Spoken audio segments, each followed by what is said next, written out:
Planong umapela ng SMNI laban sa inilabas na preventive suspension order ng MTRCB laban sa kanilang dalawang TV shows. Ikinatawa naman ng Makabayan Block ang desisyon ng regulatory body para matapos na ang umano'y pag-red tag ng TV station.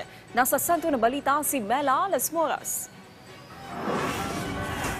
Pansamantalang sinuspinde ng MTRCB ang dalawang TV show ng Sunshine Media Network International o SMNI dahil sa ilang paglabag.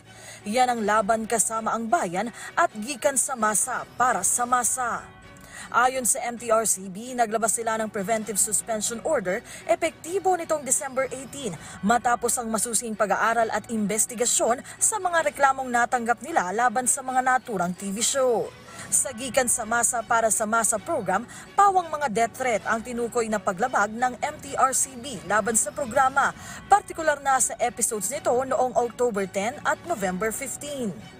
Sa Laban Kasama ang Bayan program naman, partikular na tinukoy ng MTRCB ang reklamo hinggil sa pag-eere ng programa ng umano'y 1.8 billion pesos travel fund ni House Speaker Martin Romualdez, bagay na pinasinungalingan na ng Kamara at tinalakay na rin ng House Committee on Legislative Franchises. Ang Makabayan Block sa Kamara, ikinalugod ang naging pasya ng MTRCB. Ayon kay House Deputy Minority Leader Franz Castro, kung tutuusin, matagal na nga dapat itong ginawa ng ahensya pero maganda na rin ngayon dahil mapuputol na ang umano'y talamak na red tagging, pagpapakalat ng maling impormasyon at iba pang paglabag ng mga nasabing TV show. Pero ang SMNI naman umalma at nanindigang iaapela nila ang naging desisyon ng MTRCB. Of course, we respect the decision ng MTRCB. In fact, kahapon, we are studying kung ano yung mga possible option namin and we are planning to file a motion for consideration.